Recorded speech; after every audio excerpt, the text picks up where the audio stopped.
بسم الله. سؤال شكل الشيخ حليبة هاي جوربا وحليبة هاي من كيجا طبعا سنة يوجا مقيم هاي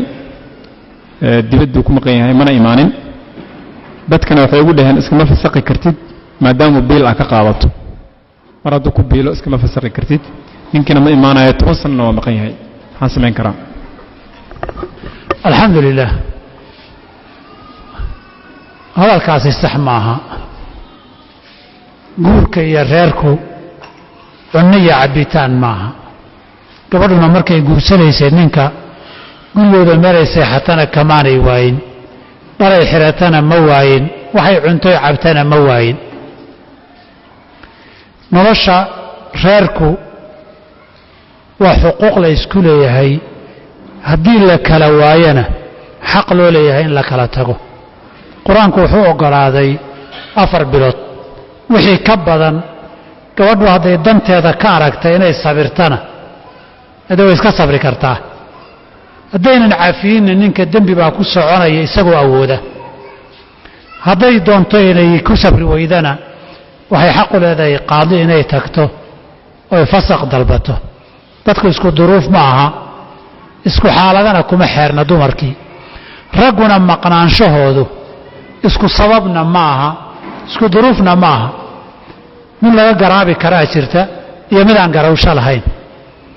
ilaahay wuxuu yidhi liladiina yu'luuna min nisaa'ihim tarabbusu 4 ashhur ninkii xawasiisa ka dhaartay gogosheeda 4 bilood buu la haystaa in la sugo 4 bilood kadib 2 mid weeye ama reerka dhaqankii gogosha ku soo laabo ama gabadha madaxeeda dhig haddii uu diido qaadi iyo fasaqaad iyo maxkamad furta waay 4 biloodi waa waxa ugu badan ee la dhihi kara gabadha sabir oo dul qaado intaa wixii ka badan guurku wuxuu ahaa in naftan xaaraan laga badbaadiyo in sabab loogu noqdo xaaraan inay gasho